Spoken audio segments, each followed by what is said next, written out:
Winter has come. Walking the dog. Favorite road. It's here. Dog loves it. Here's a walking, thinking, talking post that'll probably spur the ire of some of my colleagues in higher education. One of the biggest bullshit initiatives I've seen that's taken over the sector, it's called Strategic Enrolment Management, SEM. It's starting to float around in higher education in late 2000s, maybe earlier. And here's why I suggest that, to the most part, it's bullshit. What are higher education institutions in the business of? They're in the business of teaching and research. And their business model is dependent upon students. So they must enroll them.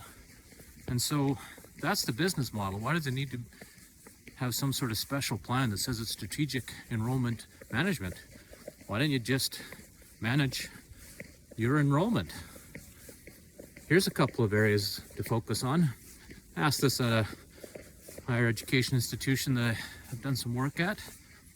How's your complaints process? How many students go through it? How do your staff feel about it when you form these committees, your deans? How's the relationships between the executive admin and their teams? How's the relationship between the executive admin team and the board? What's the representation look like for diversity and inclusiveness? What does your pay look like? Do you have pay inequities between male and female? Between those that have privilege and advantage and those that are marginalized?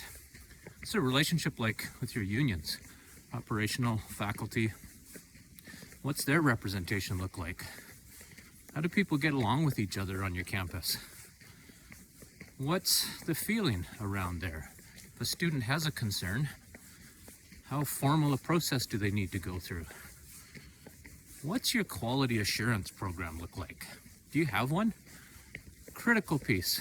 In British Columbia, where I live, the provincial government, which oversees higher education, just only implemented in the last few years. Started with a piloting, a quality assurance process, an audit they called it, a quality assurance process audit, a COPA it's called in the field. And there's some reports online at different institutions, but it's largely done by your peers at other institutions. So for you academics out there, what is more valuable? A blind peer review, anonymous, or one where everyone knows each other? I think it's the first, the former. So you get quality assurance. How is that process?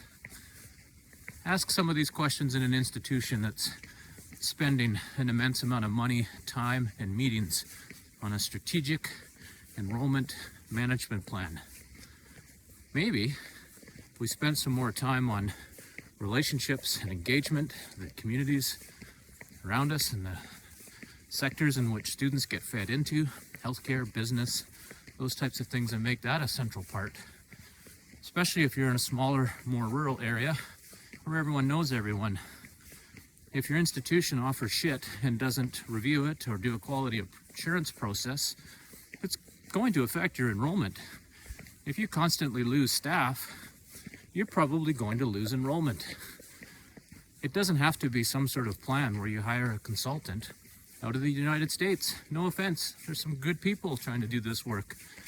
But to the most part, I find it's largely non-performative bullshit, busy work that doesn't actually improve the experiences of students all that much, compared to if you just focused on students and said you were student-centered and everything in your processes were about how are we ensuring that students are having the best experiences that they can have.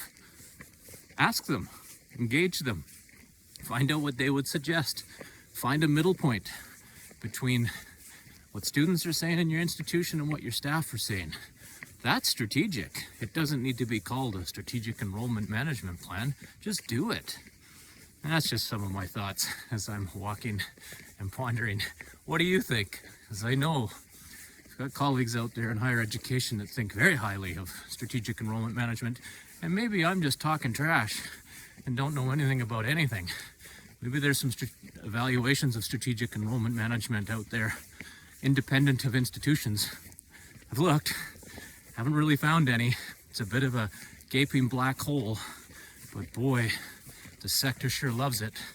And yet, it is rife with problems with academic bullying, not just in Canada. It's rife with harassment and discrimination, as I've shared in other videos. I think if you wanted to strategically enroll students, focus on those areas where the evidence is already clear. There's some problems. Are you looking at it in your institution? Just a few thoughts. Leave me a comment. Always happy to hear.